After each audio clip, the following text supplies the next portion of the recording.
అందరికీ నమస్కారం. దేవుని పేరిట మీ అందరికీ ఆశీర్వాదం పలికి ఈరోజు ఈ డెత్ మరణం అనే ఈ రెండవది భాగం మనం ఈరోజు ధ్యానించబోతున్నాము. పోయిన వారం మనం మొదటి భాగం మరణం అనే దీంట్లో డెత్ అనే దీంట్లో మొదటి భాగం ధ్యానించాము. దాంట్లో మనం ఒక వ్యక్తి మరణించిన తర్వాత ఏం జరుగుతుంది అనే దీని మన సమాధానం మాట్లాడాం. అంటే ఒక వ్యక్తి విశ్వాస అయినా అవిశ్వాస అయినా మరణించిన తర్వాతనే చాలా విషయాలు జరుగుతాయి అని చెప్పేసి బైబిల్ నుంచి మనం కొన్ని సంగతులు చూసుకున్నాము. బైబిల్ మాట్లాడిందే, బైబిల్ చెప్పిందే చూసుకున్నాం. ఎందుకు బైబిల్ ఇది చెప్పింది అనే దీనికి అంటే ఇప్పుడు నేను చెప్పేది మీకు పోయిన వారం చెప్పిన దాంట్లో కొంచెం మీకు గుర్తు రావడానికి మరి కొంచెం కొన్ని విషయాలు చెప్పేసి ఈ వార అధ్యయనంకు వెళ్తాం మనం. ఇవన్నీ ఎందుకు బైబిల్లో చెప్పబడిందంటే ఇది దేవుడి ప్రణాళికలో ఉంది. దేవుడి ప్రణాళికలో ఇది ఉంది. ఇది మరణించిన తర్వాత ఒక వ్యక్తి ఏమవుతాడు, ఏమేమి కార్యక్రమాలు జరుగుతాయి అని చెప్పేసి దేవుడు మనకు తెలియపరచాలి అని చెప్పేసి ఆయన ప్రణాళికలో ఉంది. దాని ఆధారంగా చేసుకుని పౌలు భక్తుడు కూడా చాలా విషయాలు మనకు చెప్పి ఉన్నారన్నమాట. ఇప్పుడు కిందటి వారం మనం చాలా ప్రశ్నలకు సమాధానం కావాలి అని మాట్లాడుకున్నాం. దాంట్లో ఒక్క ప్రశ్నకు మనం సమాధానం మాట్లాడాం. ఏంటంటే అధ్యయనం చేసాం. అది ఏంటంటే ఒక వ్యక్తి మరణించిన తర్వాత ఏమేమి జరుగుతాయి అనే దీన్ని మనం సమాధానం చూసుకున్నాం. ఆ వ్యక్తి విశ్వాసి అయితే ఏమవుతాడు, అవిశ్వాసి అయితే ఏమవుతాడు అని మనం మాట్లాడుకున్నాం. ఈ వారం వచ్చేసి ఇంకా చాలా ప్రశ్నలు ఉన్నాయి. బట్ అన్ని ప్రశ్నలు ఉన్నాయి కానీ దాంట్లో ఒక ప్రశ్నకు మాత్రం 1-2 ఈరోజు మనం సమాధానం మాట్లాడుకోవచ్చు. ఏమేమి ప్రశ్నలు మిగతా ఉన్నాయి అని చూస్తే ఇప్పుడు మరణించేటప్పుడు యేసు ప్రభుని ఎరగని వాళ్ళు ఏమవుతారు? వాళ్ళు పరలోకం వెళ్తారా, నరకంకి వెళ్తారా, లేదు మధ్యలో ఏమైనా అవుతారా తెలియదు మనకు. తర్వాత పిల్లలు కాబట్టి ఏమీ లేకుండా వాళ్ళు అలాగే వెళ్ళిపోతారా, రక్షణ అవసరం లేదా, యేసుని ఎరగాల్సిన అవసరం లేదా అనేది. తర్వాత పుట్టినప్పుడే స్వాధీనం లేకుండా పుట్టేవాళ్ళు ఉన్నారు కదా, అంటే వాళ్ళు మెంటలీ ఛాలెంజ్ అంటారు.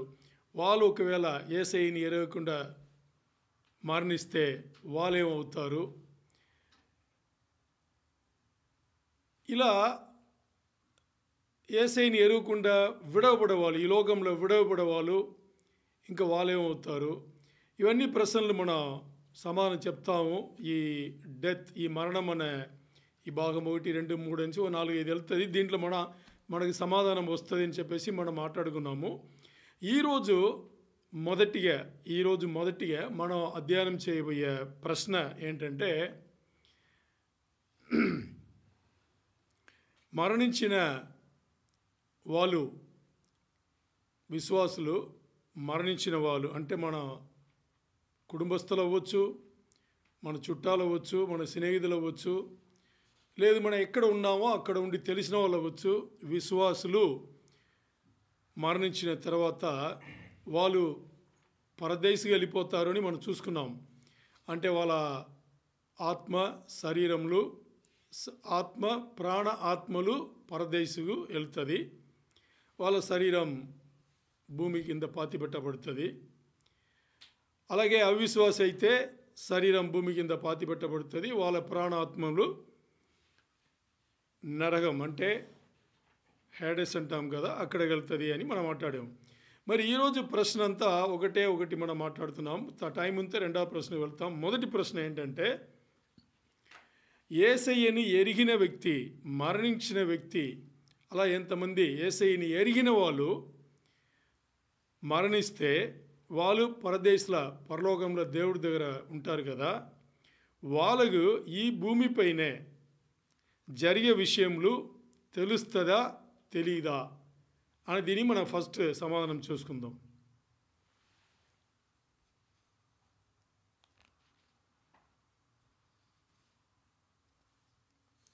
ఎందుకు సమాధానం చూసుకోవాలి అంటే, క్రైస్తవుడు, యేసయ్యను ఎరిగిన క్రైస్తవుడు, విశ్వాస జీవితం జీవిస్తుండే క్రైస్తవుడు వచ్చేసి ఈ ప్రశ్నలకు తప్పకుండా సమాధానం తెలిసి ఉండాలి. ఎందుకు తెలిసి ఉండాలి? ఎవరు అడుగుతారు, వాళ్ళు అడుగుతారు, వీళ్ళు అడుగుతారు అనేది కాదు. మన కుటుంబంలోనే, మన కుటుంబ సభ్యులే ఎవరినా ఒకరు అలాగ అయ్యేటప్పుడు మన కుటుంబం నుంచే బతికి ఉండే వాళ్ళు వచ్చి అడుగుతారు, మనల్ని అడుగుతారు. మన కొంచెం విశ్వాసంలో చాలా సంవత్సరాలు ఉన్నాం కదా అని చెప్పేసి మనల్ని అడుగుతారు. అప్పుడు తెలియదు అంటే ఎలా ఉంటుంది? అలాగే తెలిసిన వాళ్ళు, బంధువులు, స్నేహితులు వీళ్ళందరూ ఒకరొకరు వచ్చి అడిగేటప్పుడు క్రైస్తవుడు, యేసయ్యని ఎరిగిన వారు, విశ్వాసులు మనకు తెలియదు అని చెప్పడానికి వీలు లేదు. అందుకని తప్పకుండా ప్రతి క్రైస్తవుడు, విశ్వాస జీవితం కొనసాగించేవాడు ఎవరన్నా కానీ ఈ ప్రశ్నకు సమాధానం తెలిసే ఉండాలి అనేది ఇక్కడ చాలా చాలా ఇంపార్టెంట్ అన్నమాట. ఇప్పుడు ఈ వారం మనం మాట్లాడబోయేది మరి గుర్తు చేస్తున్నాను. విశ్వాస జీవితం జీవించి యేసయ్యలో, యేసయ్య కోసం, యేసయ్య రాజ్యంలో విశ్వాస జీవితం జీవించి మరణించిన ఒక విశ్వాసి, ఇలాంటి విశ్వాసులు పరలోకముకు దేవుడి దగ్గర వెళ్ళిన తర్వాత ఈ లోకంలో, భూమిలో జరిగే విషయంలో వాళ్ళకి తెలుస్తుందా, వాళ్ళు చూస్తారా, వాళ్ళకి తెలుస్తుందా తెలియదా, వాళ్ళు ఏం చేస్తున్నారు, ఈ విషయం పైన వాళ్ళు ఏం చేస్తున్నారు అన్నది. ఇప్పుడు మన అది ఇది మాట్లాడే దీనికన్నా బైబిల్లో ఏం చెప్పింది, ఏం చెప్పబడింది అనేది మనం చూస్తే, విశ్వాస జీవితం జీవించే వాళ్ళు, యేసయ్యలో దేవుని రాజ్యంలో కొనసాగించే వాళ్ళు మరణిస్తే వాళ్ళ శరీరం భూమి కింద పాతిపెట్టబడుతుంది.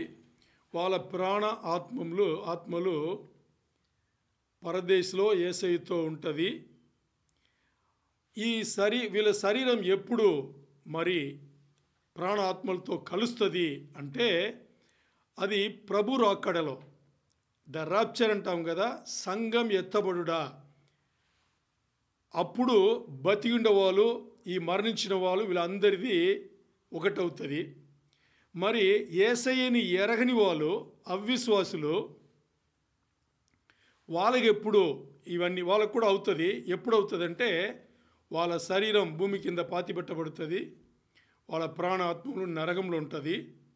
1000 ఏళ్ల పరిపాలన తర్వాత ధవల సింహాసనం తీర్పు, వైట్ థ్రోన్ జడ్జ్మెంట్ ఉంది కదా, అప్పుడు ఇది ఒకటయ్యి వాళ్ళకి అక్కడ తీర్పు జరుగుతుంది. ఇది ఆ టైంలో జరుగుతుంది. ఇప్పుడు విశ్వాసులైన వాళ్ళు మరణించిన తర్వాత వాళ్ళ శరీరం భూమి కింద పాతిపెట్టబడి శరీరం ఇక్కడ ఉంటుంది, వాళ్ళ ప్రాణాత్మలు పరదేశంలో ఉంటుంది. అప్పుడు వాళ్ళు ఏం చేస్తారు? వాళ్ళు అనేటప్పుడు మనకు అర్థమవ్వాలి, ప్రాణ ఆత్మలు మాత్రమే వాళ్ళు మరణించారు. ప్రాణాత్మలు యేసయ్య దగ్గర ఉంది, దేవుడి దగ్గర ఉంది. ఇక్కడ వాళ్ళ శరీరం భూమి కింద పాతిపెట్టబడింది. ఇప్పుడు పరదేశంలో ఉండే వాళ్ళు అని మనం మాట్లాడితే అక్కడ వాళ్ళకి శరీరం లేదు. ఆ ప్రాణ ఆత్మలు వాళ్ళు ఏం చేస్తున్నారు అంటే, శరీరం లేకుండా ప్రాణాత్మలు ఏం చేస్తున్నారు? పోనీ ఇక్కడ భూమి కింద పాతిపెట్టబడిన శరీరం ప్రాణాత్మలు లేకుండా ఏం చేయబడుతుంది? ముందుగా మనం పరలోకంలో ఉండే వాళ్ళు, పరదేశంలో ఉండే వాళ్ళంటే ఆ ప్రాణాత్మలు భూమిలో జరిగే విషయములన్నీ వాళ్ళు చూస్తున్నారా, దానిపైన వాళ్ళు ఏం చేస్తున్నారు, దీనికి మనం సమాధానాలు చెప్తాం. ఇప్పుడు అలా మనం మాట్లాడేటప్పుడు ఒక ప్రశ్న, ఇప్పుడు మనకు తెలిసిన వాళ్ళు ఎంతోమంది, మన కుటుంబ సభ్యులు కానీ, పెద్దవాళ్ళు కానీ, యేసయ్యని ఎరిగిన తర్వాత విశ్వాస జీవితంలో కొనసాగుతూ ఉండేటప్పుడు మరణించిన వారు ఉన్నారు, స్నేహితులు ఉన్నారు, చుట్టాలు ఉన్నారు. ఒక ఉదాహరణ, ఇప్పుడు నేను ఆ ఉదాహరణ ఎందుకు తీస్తున్నాం అంటే, ఇంకా తేటగా తెలియాలని. మేము అటెండ్ అయిన మొదటి సంఘం ద చర్చ్ అమేజింగ్ గ్రేస్ అంటారు. దానికి పాస్టర్గా ఉన్న ఆయన దీపక్ సాహు చాలా గొప్ప వ్యక్తి. ఆయన ఇప్పుడు మరణించారు. ఇంకా సంవత్సరం కూడా అవ్వలేదు, మరణించారు. మరి ఆయన శరీరం వచ్చేసి భూమి కింద పాతి పెట్టబడింది. ఆయన ప్రాణాత్మలు రెండు అక్కడ ఆయన పరలోకంలో యేసయ్యతో ఉంది. ఇప్పుడు స్ట్రైట్ క్వశ్చన్ ఏంటంటే దానియే మనం సమాధానం చెప్పుకోబోతున్నాము. ఆ దీపక్ సాహు ప్రాణ ఆత్మలు కలిగిన ఆయన పరదేశంలో ఉండే ఆయన, యేసయ్యతో ఉండే ఆయన ఇప్పుడు ఈ లోకంలో ఈ భూమిలో జరిగే విషయంలో ఆయనకి తెలుస్తుందా తెలీదా, దీనికోసం ఆయన ఏం చేస్తారు, ఇదే మనం మాట్లాడుకోబోతున్నాం అనమాట. ఇలా మీరు ఈ మాటలు రాను దేవుని వాక్యం దీనికి సంబంధించి రాను మీరు బైబిల్లో చూసుకుని అది ఏంటి ఏమి అని మీరు బైబిల్లో చూసుకుని మీరు మీకు సంబంధించిన కుటుంబ సభ్యులు కానీ లేకపోతే బంధువులు కానీ స్నేహితులు కానీ మీరు పోల్చుకోవచ్చు. దానికి ముందు ఈ ప్రశ్న ఇప్పుడు వేసిన తర్వాత ఈ ప్రశ్నకి సమాధానం చెప్పముందు ఈ ప్రశ్నకి వచ్చేసి అవును అనే దీనికి కొన్ని అరుగుదలు చూసుకుంటే ఏంటి అని చూస్తే బైబిల్లో ఒకే ఒక్క వచనం వచ్చేసి చాలా ఓపెన్గా నిర్ధారించి వాళ్ళు పైనుంచి చూస్తున్నారు అని చెప్తుంది. ఇది ఒక్క వచనం. మరి ఎన్నో వచనంలో వచ్చేసి ఇండైరెక్ట్గా అంటే డైరెక్ట్గా అని కాకుండా దాన్ని పోల్చి చెప్తారు కదా, అలా ఎన్నో వచనములు చెప్తుంది. సో ఈ ప్రశ్నకి సమాధానం వచ్చేసి అవును. విశ్వాస జీవితంలో యేసయ్య రాజ్యంలో కొనసాగించిన వాళ్ళు మరణిస్తే వాళ్ళ ప్రాణాత్మలు పరలోకంలో యేసయ్యతో ఉండేవాళ్ళు ఈ లోకంలో ఏమి జరుగుతుందో దాన్ని చూస్తున్నారు అనేది నిజమే, అవును అని చెప్పేసి ఇప్పుడు మనం ఈరోజు మన అధ్యయనం మనం మొదలు పెడుతున్నాము. అంత స్ట్రాంగ్గా అంత దిట్టంగా మన దీనికి అవును అని చెప్పడానికి ఆ ఒక వచనం ఏంటి అని చూస్తే అది మనకి హెబ్రియలకు రాసిన పత్రిక 12వ అధ్యాయం 1వ వచనంలో మనకు కనిపిస్తుంది. ఆ 12:1 వెళ్ళ ముందు హెబ్రియలు 12:1 వెళ్ళ ముందు మనం 11వ అధ్యాయం గురించి కొన్ని మాటలు మాట్లాడుకుంటే మనకు బాగా తెలుసు. హెబ్రియలకు రాసిన పత్రిక 11వ అధ్యాయం మొత్తానికి చాలామంది మగవాళ్ళు ఇంకా స్త్రీలు వీళ్ళ అందరి విశ్వాస జీవితం ఉంది కదా, ఆ విశ్వాస జీవితం గురించి వాళ్ళు ఎలా విశ్వాస వీరులు అయినారు అని చెప్పేసి బాగా తేటగా మాట్లాడింటుంది. చాలామంది కనిపిస్తారు అక్కడ విశ్వాసం అంటే ఏంటి, విశ్వాసం ఏ కోణంలో ఉంది, ఆ విశ్వాస జీవితంలో ఆ విశ్వాసాన్ని చేపట్టి యేసయ్యలో కొనసాగించి అంటే దేవునిలో కొనసాగించి విశ్వాస వీరులుగా అయిన వాళ్ళు చాలామంది అక్కడ మగవాళ్ళు కానీ స్త్రీలు కానీ మాట్లాడబడినారు. ఇప్పుడు దీని తర్వాత వచ్చే మొదటి వచనమే 12వ అధ్యాయం ఉండే మొదటి వచనం. ఈ మొదటి వచనంలో నేను ఇంగ్లీష్లో చదివేసి ఆ తర్వాత మీకు తెలుగులో చెప్తాను. ఇక్కడ ఏం చెప్తుందంటే హెబ్రియలకు రాసిన పత్రిక 12:1 Hebrews 12:1 Therefore, since we are surrounded by such a great cloud of witnesses, let us throw off everything that hinders and the sin that so easily entangles, and let us run with perseverance the race marked out for us. Amen. ఈ వచనం మన తెలుగులో మాట్లాడుకుంటే 11వ అధ్యాయంలో విశ్వాస జీవితంలో జయ జీవితం కొనసాగించిన చాలా విశ్వాస వీరులు, మగవాళ్ళు, స్త్రీలు కలిపి వీళ్ళందరూ మనకి ఒక మాదిరిగా మనను మేఘంలాగా కప్పి ఉన్నారు. అంటే విశ్వాస జీవితంలో మనకు కనిపిస్తున్నారు. ఈయన ఇలా, ఈ స్త్రీ ఇలా అని చెప్పేసి వాళ్ళ మొత్తం జీవితం మన కంటి ముందు చూపించి, పాత నిబంధనలో అంతమంది పాత నిబంధనలోనే వాళ్ళ జీవితాలు మన కంటి ముందుకు చూపించి, ఆ జయ జీవితం, విశ్వాస జీవితం ఎలా జయ జీవితంగా దేవుని రాజ్యంలో కట్టుకున్నారో, యేసయ్యలో కట్టుకున్నారో వాళ్ళందరూ కూడా ఈరోజు మన పైన మేఘంలాగా కప్పబడి ఉన్నారు. వాళ్ళను చూసేప్పుడంతా, వాళ్ళని చదివినప్పుడంతా మనకు వాళ్ళు జీవించిన ఆ జయ జీవితమైన విశ్వాస జీవితం మనకు గుర్తొచ్చేట్టుగా ఉంది. అందుకని ఈరోజు అలాంటి విశ్వాస జీవితముకు అడ్డొచ్చే ఏ విషయమన్నా కానీ, దానికి సంబంధించిన పాపపు సంబంధమైన ఎలాంటి పనులన్నా కానీ దాని పక్కన పెట్టేసి, మన ముందుండే పరుగు పందెంలో, అంటే మన ముందు పెట్టబడిన పరుగు పందెంలో వెనక్కి తిరిగి చూడకుండా, మన కోసం దేవుడు మనకు పెట్టిన పరుగు పందెంలో, అది మాట్లాడుతుంది ఈ వచనం. మన కోసం దేవుడు మనకు పెట్టిన పరుగు పందెంలో ముందు చూపు చూసి పరిగెట్టి గెలుపు పొందుతాం. దేంట్లో? విశ్వాస జీవితంలో గెలుపు పొందాలి అనేది ఈ వచనం మాట్లాడుతుంది. అంటే ఇక్కడ పౌలు గారు మన ప్రతి ఒక్క వ్యక్తిగత జీవితంలో వచ్చేసి ఒక పరుగు పందెం చేసే ఒక వీరుడు ఉంటాడు కదా, వాళ్ళతో పోలుస్తున్నాడు. అంటే పరుగు పందెం చేసే ఆ ఒక వ్యక్తికి వచ్చేసి తన ముందు ఏమి గురి ఉంది అంటే, ఏదైతే పరుగు పందెంలో వెళ్తున్నాడో దాంట్లో గెలవాలి. అలాగే ఈరోజు దేవుని రాజ్యంలో విశ్వాస జీవితం కొనసాగించే ప్రతి ఒక్క వ్యక్తిగతమైన మన ముందు ఆ విశ్వాస జీవితం మన పరుగు పందెం పట్టబడింది. దానికి మనకి ఎంతోమంది పాత నిబంధన విశ్వాస వీరులు, మగవాళ్ళు, స్త్రీలు, వీళ్ళందరూ మన ముందు మేఘంలాగా కప్పబడి ఉన్నారు.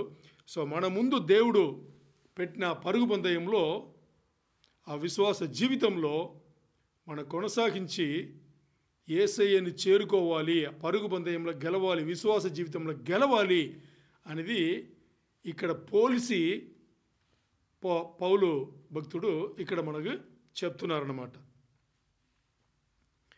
ఇక్కడ ఈ పరుగు పందెం అనగానే అందరికీ ఒకేలాంటి పరుగు పందెం కాదు, బాగా అర్థం చేసుకోవాలి. అందరికీ ఒకేలాంటి పరుగు పందెం కాదు. ఎందుకంటే ఇక్కడ ఆ వచనంలో చివర చెప్పబడింది, let us run with perseverance the race marked out for us. ఎవరు దీని ఈ పరుగు పందెం ఇచ్చిన వాళ్ళు ఎవరు? మనకు దేవుడు. ఎలాగిచ్చారు? ప్రతి ఒక్క వ్యక్తికి వేరేలాగా విశ్వాస జీవితం ఇచ్చి కొనసాగించమని మన ముందు పెట్టారు. అందుకని ఈరోజు నాకు ఏదైతే పరుగు పందెం దేవుడు ముందు పెట్టి ఉన్నాడో అది నాకు మాత్రమే, మరి మీకు వేరేలాగా పెట్టింటాడు దేవుడు. మన అందరికీ ఒక్కరొకరికి కూడా వేరేలాగా ఆ పరుగు పందెం మన ముందు పెట్టబడింది.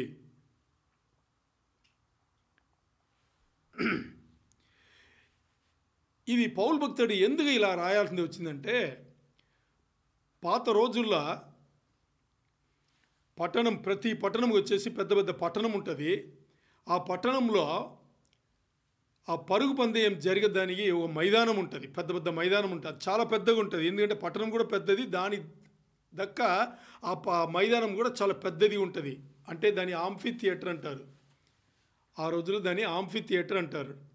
ఈ ఆంఫీ థియేటర్ చాలా పెద్దగా ఉంటుంది. దీంట్లో దీన్ని ఎలా మెయింటైన్ చేస్తారంటే, జనులు అక్కడ వాళ్ళు ఈ వరి శృంగవరి అది నుంచి పేసేస్తారు కదా, ఆ వరులు పేసేసి దీన్ని పెట్టి వాళ్ళు ఏం చేస్తారంటే ట్యాక్స్ కలెక్షన్తో వాళ్ళు ఏం చేస్తారు, దాన్ని మెయింటైన్ చేస్తారు. ఇప్పుడు దాంట్లో వచ్చి కూర్చున్న వాళ్ళందరూ కూడా ఆ పరుగు పందెం ఏమి అక్కడ జరుగుతుందో దాన్ని చూడందుకు వచ్చిన వాళ్ళు, విజిటర్స్ లాగా, స్పెక్టేటర్స్ లాగా వచ్చిన వాళ్ళు అన్నమాట వాళ్ళందరూ. అంటే దీని ఎందుకు పౌలు భక్తుడు చెప్తున్నాడంటే, ఈరోజు మన విశ్వాస జీవితమును, మన వ్యక్తిగతమైన విశ్వాస జీవితమును మన కుటుంబ సభ్యులు యేసయ్యలో మరణించిన వాళ్ళు విశ్వాస జీవితంలో గెలుపు పొంది ఈరోజు పరదేశంలో యేసయ్యతో ఉండేవాళ్ళు ఇలాగా వాళ్ళు పైనుంచి మన విశ్వాస జీవితమును చూస్తున్నారు అనే దీన్ని పోల్చి పౌలు భక్తుడు ఇలా చెప్పబడింది. ఇప్పుడు మీకు మొత్తానికి అర్థమై ఉంటుంది ఎందుకు ఈ వచనం పౌలు భక్తుడు రాశాడని చెప్పేసి.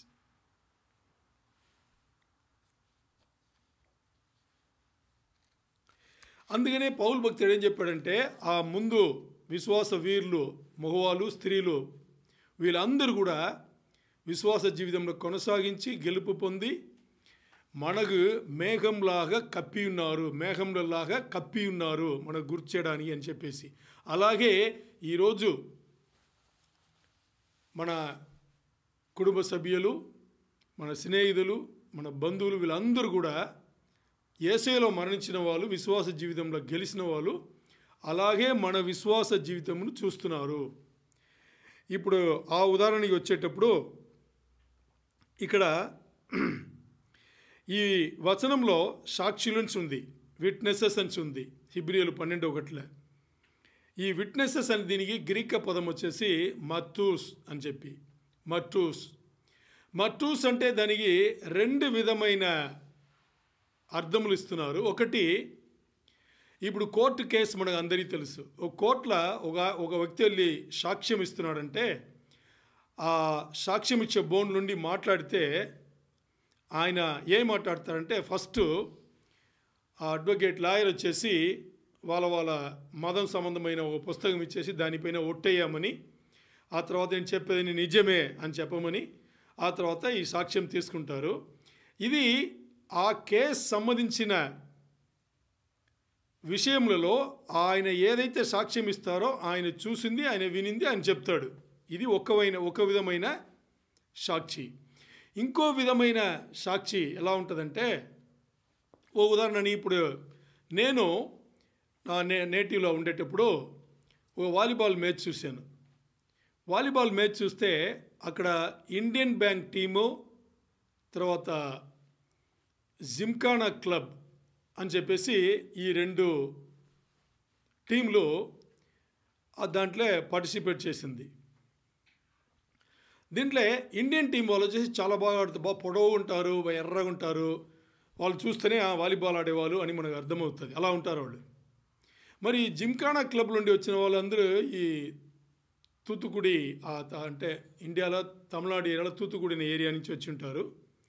సో వీళ్ళు పొట్టి ఉంటారు, కొంచెం నల్లగా ఉంటారు. మరి వీళ్ళు కూడా ఎగిరి కొడతారు, భయంకరంగా ఎగురుతారు. మరి నా సపోర్ట్ వచ్చేసి ఇండియన్ బ్యాంక్ టీంకి ఉండింది. ఇది ఇంపార్టెంట్ కాదు, ఇప్పుడు ఏదైతే మాట్లాడుతున్నామో ఇది ఇంపార్టెంట్ కాదు. మొత్తాన్ని ఆ మ్యాచ్, ఆ రెండు టీంలు ఆడిన మ్యాచ్ నేను చూసాను. నేను ఆ రెండు టీంలు అట్లా దాని ఆడి ఒకటి గెలిచింది, ఇండియన్ టీమే గెలిచింది. ఈ గెలిచింది ఓడింది అన్ని టీం ఇవన్నీ ఆటలన్నీ పక్కన పెడితే అది జరిగిన దానికి నేను ఒక సాక్షి. నేను చెప్పగలను ఇండియన్ టీమే ఆ రోజు గెలిచింది అని చెప్పేసి, ఎందుకంటే నేను అక్కడ కూర్చున్నాను, చూశాను. ఇది ఇప్పుడు మనం మాట్లాడేది పౌలు భక్తుడు హెబ్రీయులు 12:1 మాట్లాడింది.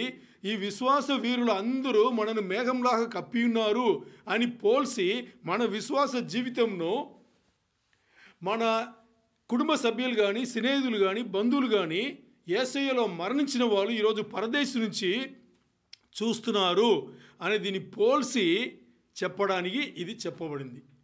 ఇప్పుడు మనం మాట్లాడిన రెండు సాక్ష్యాల్లో రెండవది ఈ వాలీబాల్ సాక్షి చెప్పాం కదా, ఇది దీనికి సూట్ అవుతుంది అన్నమాట. దానే మర్టూస్ గ్రీక్ పదంలో. వీళ్ళందరూ కూడా మేఘంలో కప్పినట్టు వీళ్ళందరూ పైనుంచి, అంటే యేసయ్యలో మరణించిన వాళ్ళందరూ కూడా పరిశుద్ధులు, నీతిమంతులు అందరూ కూడా పైనుంచి చూస్తున్నారు అనేది స్ట్రాంగ్ మనం ఇక్కడ మరి ఒకసారి చెప్తున్నాం. ఇప్పుడు ఇప్పుడు మనం చూసుకున్న ఈ వచనం వచ్చేసి డైరెక్ట్ వాళ్ళు చూస్తున్నారు అని నిర్ధారించి చెప్పేసింది. మరి ఇంకా కొన్ని వచనములు మనం చూస్తాము. ఇది ఎలాగా చెప్తుందంటే క్లియర్గా చెప్తుంది. ఏమని చెప్తుందంటే దాన్ని పోల్సి చెప్పి ఉంటుంది అనమాట. అంటే పోల్స్ అంటే ఇది అయింది కాబట్టి దీని అర్థం ఇదే అని అలా చెప్తుంది. చూద్దాం. లూకా 9:28. లూకా రాసిన సువార్త 9:28లో నేను 28, 29, 30, 31, 32 నేను చదువుతున్నాను ఇంగ్లీష్లో, తర్వాత తెలుగులో మీకు చెప్తాను. Luke 9:28. About 8 days later, Jesus took Peter, John and James up on a mountain to pray. And as he was praying, the appearance of his face was transformed, and his clothes became dazzling white. Suddenly, two men, Moses and Elijah, appeared and began talking with Jesus. They were glorious to see, and they were speaking about his exodus from this world, which was about to be fulfilled in Jerusalem. Peter and the others had fallen asleep. When they woke up, they saw Jesus' glory and the two men standing with them. Amen. ఈ వచనములు లూకా 9, 28, 29, 30, 31, 32. ఇది ఒక సంకటన మనకు తెలియబరుస్తుంది. మనకు అందరికీ తెలిసిందే. ఇది వచ్చేసి యేసయ్య కొండపైన ప్రార్థన వెళ్ళేటప్పుడు అక్కడ పేతురు, యోహాను, యాకోబు వీళ్ళందరూ కూడా ఉన్నారు. యేసయ్య ప్రార్థన చేస్తున్నారు. అలా ప్రార్థన చేస్తుండేటప్పుడు ఆయన ముఖం వచ్చేసి బాగా బ్రైట్గా, అంటే జ్వలిస్తుంది అంటారు కదా, అలాగ ప్రతిఫలిస్తూ బాగా బ్రైట్గా అవుతుంది. అండ్ ఆయన వేసుకున్న వస్త్రంలో అన్నీ కూడా ప్యూర్ వైట్ కింద ఒకలాగా తగతగలాడిపోతుంది అనమాట. అలా ఉంది, అలా మారిపోతుంది. అప్పుడు వెంటనే అక్కడ ఇద్దరు వ్యక్తులు వస్తున్నారు. వాళ్ళు ఎవరు అంటే దేవునిలో విశ్వాస జీవితం జీవించి దేవుని కోసమే జీవించి మరణించిన ఒక ఇద్దరు వ్యక్తులు పరలోకం నుంచి వచ్చారు. దాంట్లో ఒక ఆయన మోసే, ఇంకో ఆయన ఏలియా. వీళ్ళిద్దరూ సడన్గా వచ్చి యేసయ్యతో మాట్లాడుతున్నారు. యేసయ్యతో మాట్లాడితే వాళ్ళు ఎలాగున్నారంటే వాళ్ళ ముఖం వచ్చేసి చాలా బ్రైట్గా, అంటే ఆ ముఖ కళ ఉంది కదా, కళ తర్వాత ఆ లైట్ వచ్చేసి అంత బ్రైట్గా ఉంది. వాళ్ళు యేసయ్యతో మాట్లాడుతున్నారు. ఏం మాట్లాడుతున్నారంటే యేసయ్య వచ్చేసి ఈ లోకం విడిచి వెళ్ళవలసిన దాని గురించి మాట్లాడుతున్నారు వాళ్ళు. అంటే ఏంటి అంటే ఆయన మరణం, ఆయన పాతిపెట్టబడడం, తర్వాత ఆయన పునరుద్ధానం, తర్వాత ఆయన ఆరోహణం, crucifixion, death, burial, resurrection and ascension, ఈ విషయాల గురించి మాట్లాడుతున్నారు. ఇప్పుడు అంటే ఇది ఇంకా జరగలేదు, భవిష్యత్తులో జరగబోయే విషయాలు. దీని గురించి వాళ్ళిద్దరు దిగి వచ్చి యేసయ్యతో మాట్లాడుతున్నారు. ఇది సన్నివేశం అన్నమాట. ఈ పేతురు, యోహాను, యాకోబు వీళ్ళు చూసేటప్పుడు ఈ ముగ్గురిని చూస్తున్నారు. ముగ్గురిని చూసేటప్పుడు మనకు చాలా ఆశ్చర్యంగా అనిపించింది. ఎందుకంటే వాళ్ళ ఫేస్ వచ్చేసి అంత బ్రైట్గా వాళ్ళు ఎప్పుడు చూడలేదు. అలాగా అంటే దీన్ని ట్రాన్స్ఫిగ్యురేషన్ అంటారు. రూపాంతరం చెందుట అని చెప్తారు. రూపాంతరం అంటారు దాన్ని, ట్రాన్స్ఫిగ్యురేషన్. ఈ లోకంలో ఉండేటప్పుడే యేసయ్య అలా అయ్యారు, బట్ వాళ్ళిద్దరూ అక్కడి నుంచి వచ్చారన్నమాట. అంటే ఇక్కడ ఈ సంకటన మనకు ఇంపార్టెంట్ కాదు. మన మాట్లాడే పాయింట్లో ఇంపార్టెంట్ పాయింట్ ఏంటంటే ఏలియా, మోసే గారు వీళ్ళిద్దరు కూడా పరలోకం నుంచి దిగి వచ్చి దీని గురించి మాట్లాడుతున్నారంటే వాళ్ళకు దేవుడు తెలియపరుచున్నారు, వాళ్ళని పంపించి మాట్లాడమంటున్నారు. అంటే వీళ్ళు దేవుళ్ళ విశ్వాస జీవితం జీవించి జయ జీవితం పొంది దేవునిలో మరణించిన వాళ్ళే కదా, వీళ్ళు పరిశుద్ధులే కదా, వీళ్ళు నీతిమంతులే కదా. సో వీళ్ళకి తెలిసింది.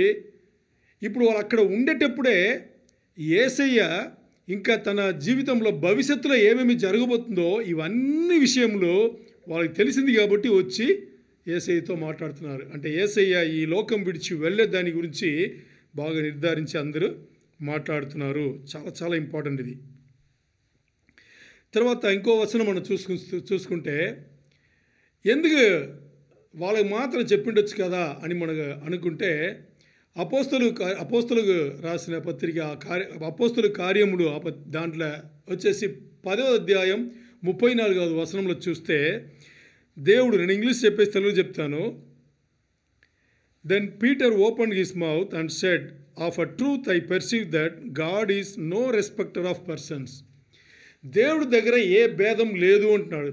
అక్కడ దేవుడు వచ్చేసి మనుషులకు సంబంధించింది అంటే అక్కడ ఆయన సృష్టి సంబంధించి ఆయనకి ఏ భేదం లేదు అని చెప్పేసి అక్కడ మాట్లాడుతున్నాడు. కాబట్టి అక్కడ ఏలియా లేదు మోసే గారికి మాత్రం కాదు, అక్కడ ఉండే పరిశుద్ధులందరికీ, నీతిమంతులందరికీ దేవునిలో విశ్వాస జీవితం కొనసాగించి దేవునిలో మరణించే వాళ్ళందరికీ ఈ అవకాశం ఇవ్వబడింది.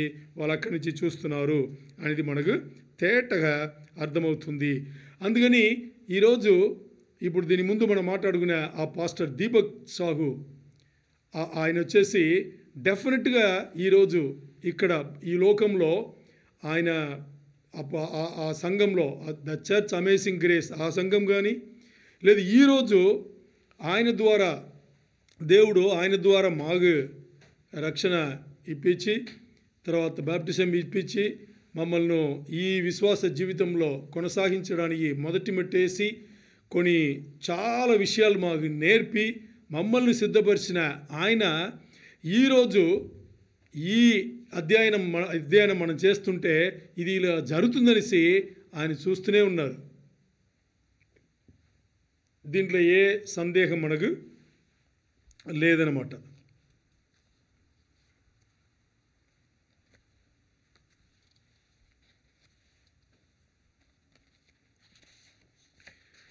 ఇప్పుడు పరలోకం వచ్చేసి పరలోకం నుండి నీతిమంతులు పరిశుద్ధులు వీళ్ళందరూ వచ్చేసి ఇక్కడ ఎవరైతే ఆ విశ్వాస జీవితం కొనసాగిస్తూ యేసయ్యలో ఉన్నారో ఈ పరలోకం వచ్చేసి ఇక్కడ సంఘంతో ఈ లోకంలో సంఘంతో పోల్చబడుతుంది. ఎందుకంటే కొరింథీయులకు రాసిన పత్రికలో పౌలు భక్తులు చెప్తారు, మన సంఘంలో అంటే బాడీ ఆఫ్ ద క్రైస్ట్ సంఘంలో ఒక్క సభ్యుడు వచ్చేసి బాధపడితే ఇంకొక సభ్యుడు కూడా అది అఫెక్ట్ అవుతుంది. అంటే మన శరీరంలో ఒక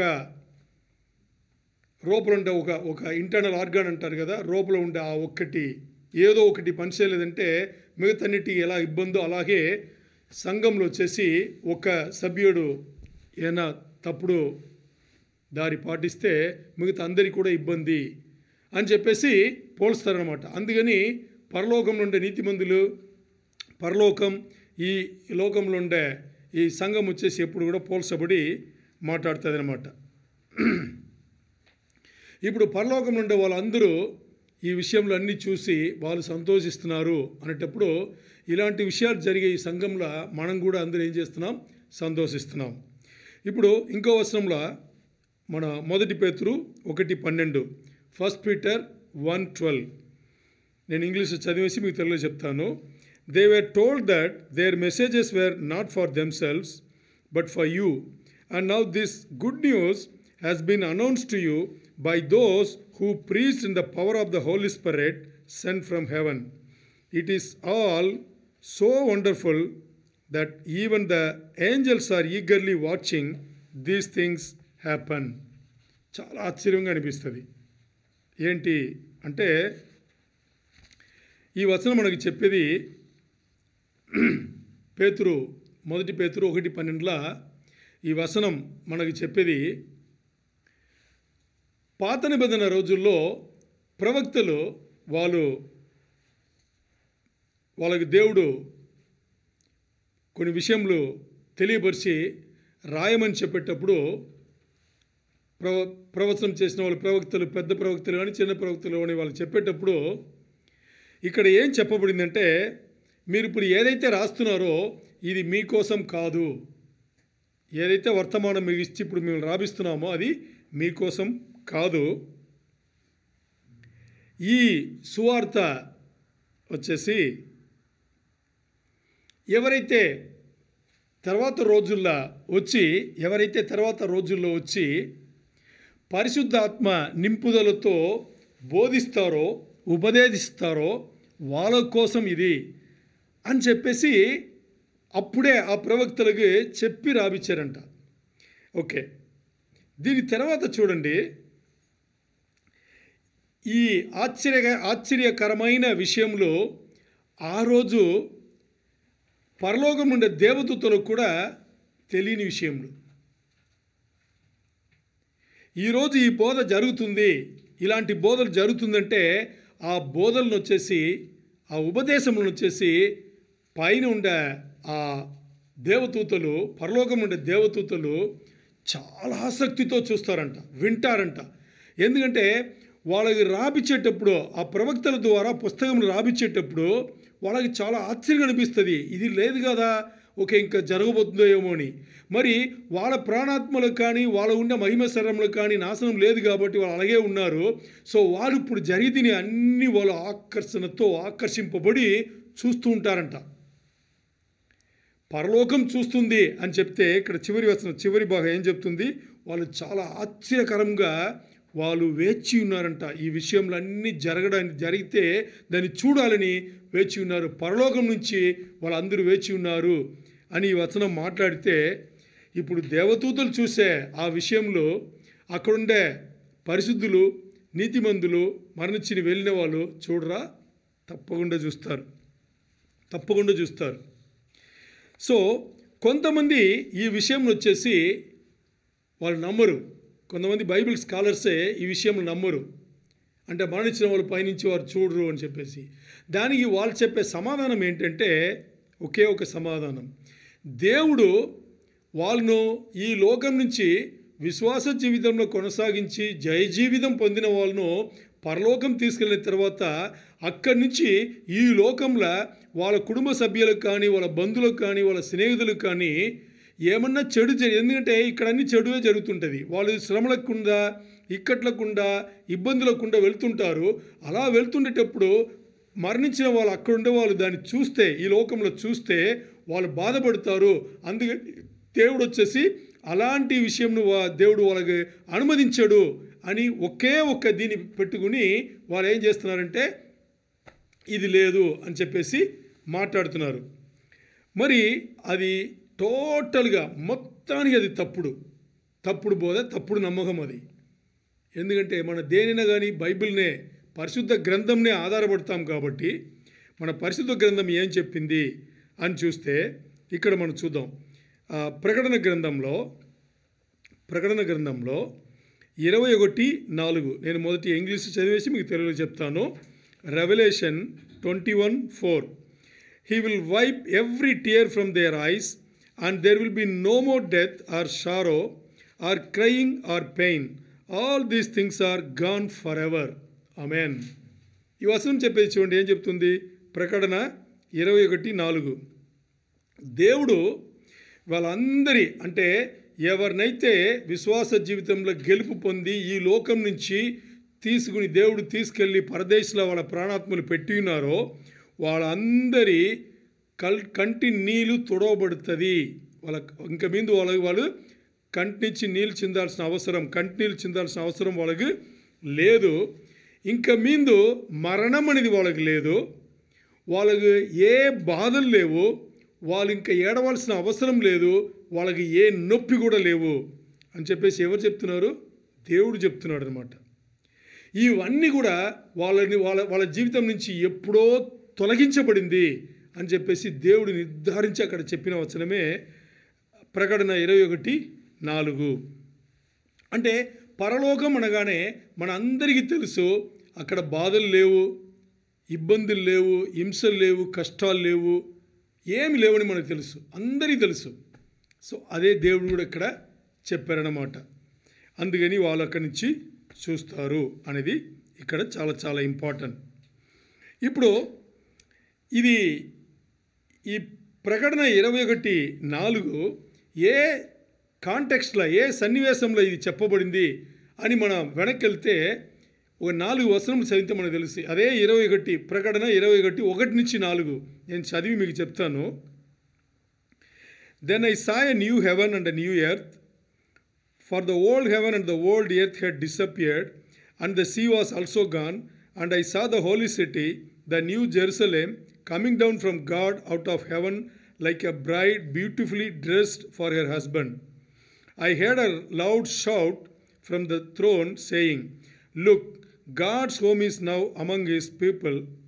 He will live with them, and they will be his people. God himself will be with them. He will wipe every tear from their eyes, and there will be no more death or sorrow or crying or pain. All these things are gone forever." Amen. ఈ సన్నివేశంలో యోహాన్ భక్తుడు వచ్చేసి, అపోస్తలుడైన యోహాన్ భక్తుడు వచ్చేసి ఆయన దర్శనంలో ఇవన్నీ మనకు చూసి చెప్తున్నారనమాట. ఇక్కడ ఆయన ఏం చూస్తున్నారంటే కొత్త పరలోకం, కొత్త భూమి, ఈ రెండు పాత భూమి పాత ఆకాశం రెండుమే గద్దించబడింది, పోయింది, కొత్తది దిగి వస్తుంది. సముద్రం లేదు, వెళ్ళిపోయింది. ఇప్పుడు యోహాన్ చూస్తున్నాడు కొత్త పట్టణం యెరూషలేము, కొత్త యెరూషలేము పట్టణం పైనుంచి ఇక్కడ పరలోకం నుంచి పెళ్ళి కూతురులాగా దిగి వస్తుంది అని చెప్పేసి. బ్రైడ్ అంటే పెళ్లి కూతురా పెళ్లి కొడుకా? పెళ్లి కూతురా? పెళ్లి కూతురులాగా దిగి వస్తుంది అని చెప్పేసి అక్కడ చెప్పబడింది. ఎందుకు? చాలా ఆకర్షణతో తన వరుడును చూడాలి అని చెప్పేసి.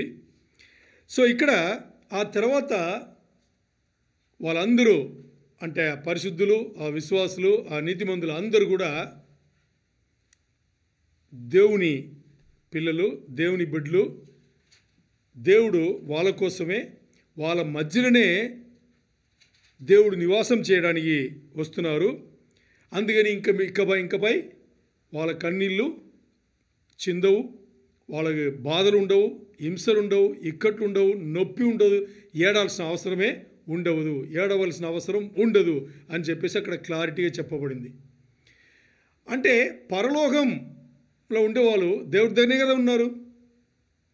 దేవుడి దగ్గర ఉండే వాళ్ళకు ఇవన్నీ లేదు అనేటప్పుడు ఇప్పుడు సంఘం పరలోకముకు పోర్చబడింది కాబట్టి ఇక్కడ ఎవరైతే ఆ విశ్వాస జీవితం కొనసాగించి దేవుళ్ళ ఆ గెలుపు పొందుతారో వాళ్ళందరికీ కూడా ఇక్కడ ఉండే వాళ్ళకి, బట్ అక్కడి నుంచి వచ్చే వాళ్ళు మరణించిన వాళ్ళు కదా, వాళ్ళకి ఈ విషయంలో అన్నీ తేటగా తెలియబరుస్తుంది. వాళ్ళకి అన్నీ తెలుసు అని చెప్పేసి.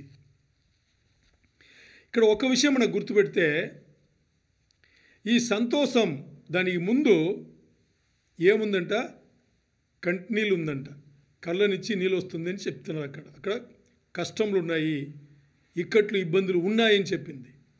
మరి ఇక్కడ కొనసాగించిన వాళ్ళు విశ్వాస జీవితం యేసులో కొనసాగించిన వాళ్ళు ఎవ్వరికి కూడా అది లేకుండా లేనే లేదు. అది లేకుండా నేను విశ్వాస జీవితం జీవిస్తున్నాను, గెలుపు పొందుతున్నానంటే అది అవ్వే పని కాదు, జరిగే పని కాదు, అది జరగదు. యేసయ్య విశ్వాస జీవితంలో ఆయనలో చేరాలని, మనను ఆయన పోలికలా మార్చుకోవాలి అంటే కొన్ని శోధనలు ఉంటుంది. ఆ శోధనలకుండా వెళ్ళేటప్పుడు కంటి నుంచి నీళ్ళు కారది ఖాయం, అది అలా తీసుకునే వెళ్తాడు. సో అక్కడ ఇక్కడ పోల్చి ఇది చెప్పబడింది కాబట్టి ఇది కూడా మనకి ఇంకొక రుజువైంది. ఇప్పుడు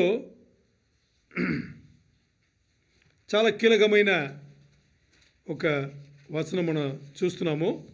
ఇది చూసుకుని మనం ముగిస్తున్నాము. ఏంటి అనేటప్పుడు ఇప్పుడు మనం మాట్లాడుతున్న ఇదే ప్రకటన గ్రంథం 6:9 రెవల్యూషన్ 6:9. నేను ఇంగ్లీష్ చదివేసి మీకు తెలుగులో చెప్తాను. When the lamp broke the fifth seal, I saw under the altar the souls of all who had been martyred for the word of God and for being faithful in their testimony. They shouted to the Lord and said, O sovereign Lord, holy and true, how long before you judge the people who belong to this world and avenge our blood for what they have done to us? Amen. అంటే ఇది సన్నివేశం చెప్తాను.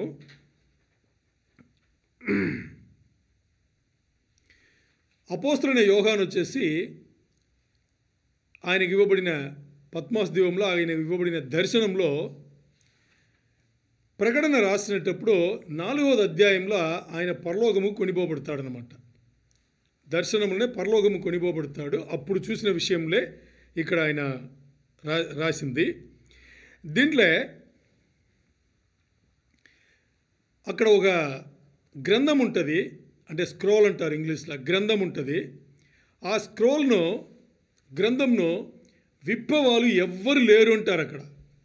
అనేటప్పుడు యోహాను భక్తుడు వచ్చేసి ఏడవడం మొదలు పెడతాడు. అప్పుడు దూత వచ్చేసి ఏడవద్దు, ఈ గ్రంథం విప్పడానికి అర్హుడు ఒక వ్యక్తి ఉన్నారు, ఆయన ఇప్పుడు వస్తారు చూడు అని చెప్పి చూపిస్తారనమాట. అప్పుడు అక్కడ ఒక వ్యక్తి వస్తారనమాట, ఆయనే యేసయ్య. ఎందుకంటే యేసయ్యకు మాత్రమే, యేసయ్య ఒక్క వ్యక్తికి మాత్రమే ఆ గ్రంథం విప్పడానికి అర్హత ఉంది. ఆయన ఒక్కడే అర్హుడు. అప్పుడు అది చూస్తున్నప్పుడు యేసయ్య ఆ గ్రంథం విప్పుతాడనమాట. యేసయ్య గ్రంథం విప్పగానే అక్కడ ఆ గ్రంథం నుంచి 7 ముద్రలు వస్తుంది. ఫస్ట్ ముద్రలు 7 ముద్రలు. అది మన ప్రకటన గ్రంథం చదివేటప్పుడు ఇంకా మన బైబిల్ పట్టణం చదువుతున్నాము, ప్రకటన ఇప్పుడు చదువుతున్నాము, మనకు వచ్చేసి అది తేటగా అర్థమవుతుంది. ఈ 7 ముద్రలు ఒకటి తర్వాత ఒకటి తర్వాత ఒకటి తర్వాత అలా విప్పేటప్పుడు 7వ ముద్ర విప్పేటప్పుడు తర్వాత 7 బోర్లు వస్తుంది. బోర్లు ట్రంపట్ అంటాం కదా, 7 బోర్లు. 7వ బోర విప్పేటప్పుడు తర్వాత 7 పాత్రలు వస్తుంది. ఈ 7 ముద్రలు కానీ లేకపోతే 7 ఇవన్నీ 7 బోర్లు కానీ లేకపోతే 7 పాత్రలు కానీ ఈ భూమికి రావాల్సి ఉండే తీర్పు అన్నమాట. అంటే భయంకరమైన విషయాలు కలిగిన తీర్పు అది. అంటే ఎంత ఘోరంగా ఉంటుందో అంత ఘోరం. ఎందుకంటే ఇది ఆ శ్రమల కాలంలో జరుగుతుంది. 7 ఏండ్లు శ్రమల కాలం అన్నాం కదా, 3.5 ఏండ్లు శ్రమల కాలం, తర్వాత 3.5 ఏండ్లు మహాశ్రమల కాలం. ఈ 7 ఏండ్ల శ్రమల కాలంలో ఇవన్నీ జరగబోతుంది అన్నమాట. సో ఇది ఎంత ఘోరంగా ఉంటుందంటే దీన్ని ఎవ్వరు తట్టుకోలేరు. మన ప్రకటన గ్రంథం వాళ్ళ బైబిల్ పట్టణంలో మనం చూసుకున్నాం, తట్టుకోలేము అనమాట. ఇంకా చూడబోతున్నాం మనం. అంత ఘోరంగా ఉంటుంది ఇవన్నీ తీర్పులు. ఏది ఈ ముద్రలు విప్పిన తర్వాత ఒకటి తర్వాత ఒకటి, తర్వాత ఈ బోరలు, తర్వాత పాత్రల తీర్పు, బోరల తీర్పు, పాత్రల తీర్పు. ఇవన్నీ కూడా ఈ భూమిపైన దేవుడు ఆ ఉక్రోషంతో ఆయన పోయబోయే ఆ తీర్పులు అనమాట. అన్నీ కూడా తీర్పులు ఎవరు మానవుడు ఎవరు తట్టుకోలేడు అనమాట. అలాంటి తీర్పులు ఇవన్నీ. దీంట్లో ఇప్పుడు గ్రంథం విప్పబడింది. యేసయ్య మొదటి ముద్ర విప్పుతున్నాడు, ఫస్ట్ సీల్, మొదటి ముద్ర ఆయన విప్పుతున్నాడు. మొదటి ముద్ర విప్పితే పరలోకం నుంచి ఒక గుర్రం బయలుదేరుతుంది. ఆ గుర్రం తెలుపు రంగులో ఉంది. దానిపైన ఒక వ్యక్తి కూర్చున్నాడు. ఆ గుర్రం తెలుపు రంగులో ఉంది. ఈ తెలుపు రంగు దేనికి సాదృశ్యంగా మనం మాట్లాడుకుంటామంటే మన అందరికీ తెలుసు, సమాధానముకు ఇది సాదృశ్యం అన్నమాట.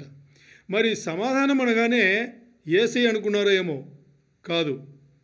ఈ గుర్రంలో ఉండే, ఈ తెల్ల గుర్రంలో ఉండే ఈ వ్యక్తి అంత్యక్రీస్తు పోల్చి చెప్పబడింది.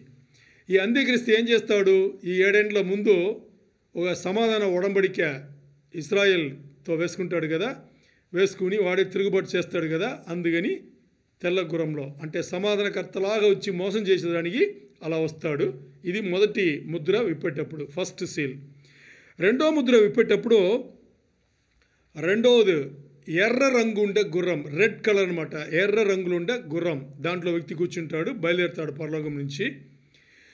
ఈ గుర్రం బయలుదేరితే ఇది దేనికి సాదృశ్యం అంటే ఎరుపు రంగు దేనికి? ఇబ్బందులకు ఇక్కట్లకు ఇది యుద్ధముకు సాదృశ్యమైంది.